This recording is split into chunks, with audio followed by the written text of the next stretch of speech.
কান্দে, শিশু বাচ্চারাও কান্দে। ওগো আল্লাহ, পর্দার আড়ালের মারাও কান্দে। ওগো আরশের মালিক, তুমি এক ফোঁটা চোখের পানি ফেরত দিও না। এ শাস্তির আর বাইরা কান্না ছাড়া কোনো দোয়া আল্লাহর দরবারে কবুল হয় না। এ বন্ধু, যার যার মনের গুণাগুণি দেখা দেখা চোখের পানি ফেলায় কান্না, যার যার হাজত গুলি আল্লাহর দরবারে পেশ কইরা কইরা কান্না। ওগো আল্লাহ, আজকের মাহফিলটা কবুল কইরা দাও।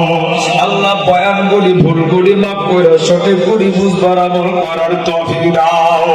এই মাহফিলের আয়োজন অর্থ দিয়া, শ্রম দিয়া, বুদ্ধি দিয়া যে যেভাবে করলো কবুল করিয়া দাও। এলাকার প্রত্যেকটা মানুষকে তুমি মাফ কইরা দাও। সবাইকে নামাজি, দিনদার, কোরআন পড়নেওয়ালা বানায়া দাও। সন্তানদেরকে মা বাবার খেদমত করার তৌফিক দাও।